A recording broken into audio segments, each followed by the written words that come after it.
Welcome to Furious Thoughts by Kid Fury.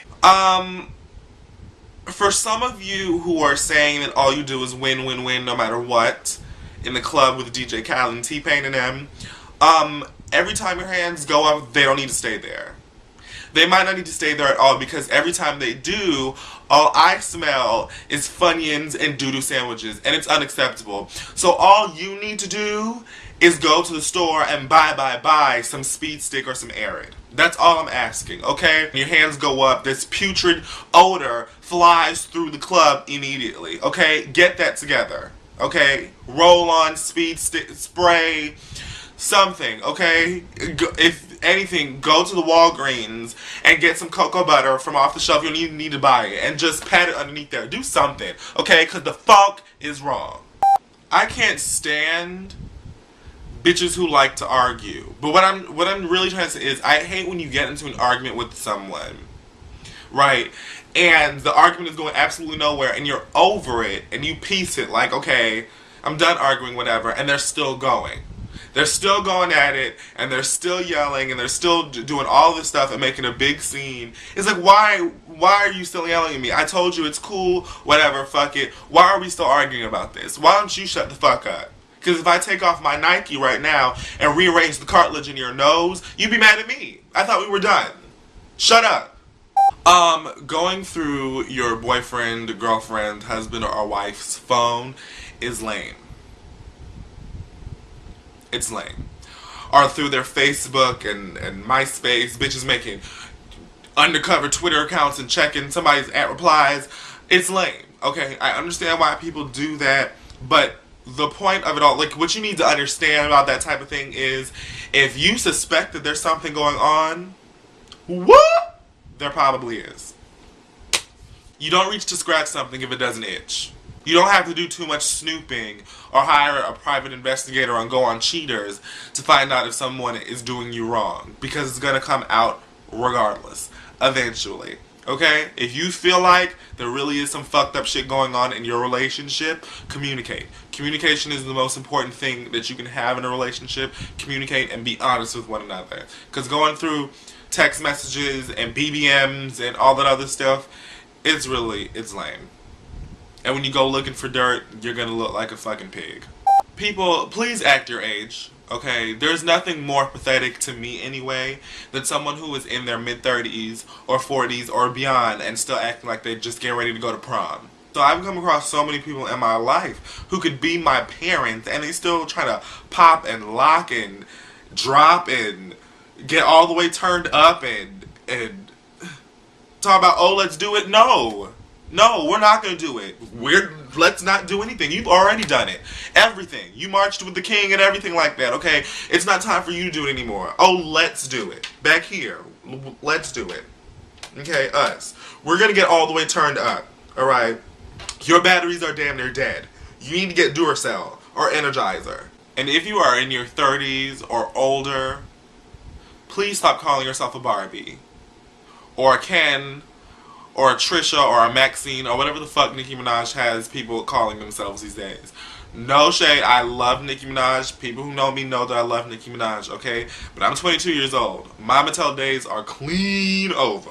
Because at that age, you're not even in Barbie anymore. You're like a Raggedy Ann. You're like one of them old school patched baby dolls, okay? With the yarn. That's what you are. Okay, so know your place in society, grow up, stop acting like kids. It's not cute. Niggas ain't shit.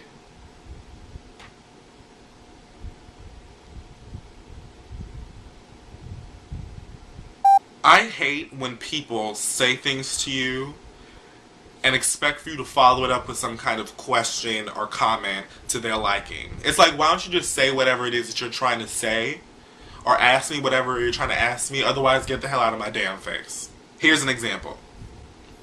Your friend is eating or is in the mirror, you're getting ready to go out to the club, and they make a comment like, oh my god, I'm so fat. They're expecting you to look at them and say, No, you're not fat. It's okay. You're only 550 pounds. And when you walk around the house, you leave footprints made out of butter. But we're gonna get that fixed, okay? There's nothing wrong with you, sweetheart. You eat all the mozzarella sticks you want. Are people who come to you and say shit like, oh my god, I'm having the worst day, I'm so pissed, and you wouldn't believe what happened to me today. And then they get silent. They want you to then say, well, what happened? Are you okay? Or show some sort of interest even when you really aren't too interested in whatever the fuck they're talking about. Why don't you just kick the shit off and tell me the story, explain to me? You're coming to me with this animosity and anger and hostility. Just get the shit off your chest. My ears are right here. They're open. All I'm saying is I think that more people should handle the situation the way that I do. And it's just like this. If you have someone who comes to you and says, you know, oh my god, I'm so fat, you turn to them and say, yeah, you really are. Oh my god, I have no ass. Well, maybe a cardboard booty will be attractive to somebody someday. I mean, you never know. Oh my god, I'm so pissed, I'm having the worst day. Yeah, well, charge to the game. Attention all supposed ballers and shot callers, high rollers and side scrollers. If you have bills to pay, your ass does not need to be in the club every week. I understand that we all want to party and shake ass and get numbers and drink and things like that, but you're going into the club every week spending hundreds of dollars trying to look like a rap superstar or some kind of hip-hop mogul, and then you go home and you have an eviction letter on your door. You're going to take that bottle of Nouveau and that rosé and you're going to be drinking it in a cardboard box in the back alley somewhere next to a man named P. Joe.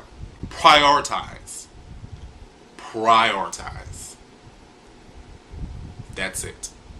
Ladies and gentlemen, if you see someone out in the club or out in the streets that you're interested in, and you try and go up and talk to them, and they, you know, decline your holleration, whatever you want to call it, just cut your losses and go about your business. Because it's always pathetic on your part, and it makes you look the fool when you try and go holler at somebody and they shoot you down, and then you try and get all rowdy and act a fool and clown them and all this other type of stuff. Because you went up to go speak to them. I've seen several cases of men who go up to women. It's usually men who go and speak to women. But I have seen women who go and speak up to other women and men who go up to speak to other men or what have you. I mean, if you do go and speak up to someone and they're disrespectful to you, then if you take, you know, a bottle or a foot or a few knuckles across their face, you know, it might be a little bit more warranted, depending on the level of disrespect. What I'm saying is, if you feel disrespected and you want to act up, that's your own business, because you were disrespected. But I've seen tons of times when people, you know, go up and try and talk to someone, and they just politely decline, like, you know, no thanks, or what have you. And then all of a sudden, oh, bitch, well, that's why you bald-headed, or you too black for me, or your nose is big, or you got ashy ankles. Like, I wasn't too bald-headed or ashy or, you know, any of those other things you called me when you tried to come over here and get my good and plenties before. But I told you that I didn't want you. Now I'm ugly. Get out of my face. If you try and talk to someone, they don't want you, they just don't want you. Maybe your breath stinks. Maybe they're already in a relationship. You have to think of different things, okay? And just be grown about it and go about your business. This CD, Janelle Monáe, the ArchAndroid, she's not paying me to do this. Janelle, if you'd like to pay me, we can hook it up. But she's not paying me to do this. This album, really, if you like music, this is a great album. Like, it's seriously well put together, well thought out. This chick is a genius. So, buy that. That's pretty much all of my furious thoughts for today, honey. I just want to take this time to send out another special shout out to DJ Dimples for Sweet Heat Miami 2010. It's all finished. And when I say that it was live, make me wanna say, oh, oh, oh, oh, oh, oh, oh, oh, oh, oh, oh, oh, oh, oh, oh, oh my gosh. Absolute nerdness. I loved it. All the ladies, make sure that you put Sweet Heat 2011 on your calendars and come out next year, because I will be there. God willing, I'm still here or haven't been buried in, you know, the Wig Crypt alive or something like that. I will be there and you're going to have a blast, trust me. Also, big shout out to Heaven and Ryan, my other lovelies, and DJ Osh and Breezy, because I think I forgot to shout them out in the last video.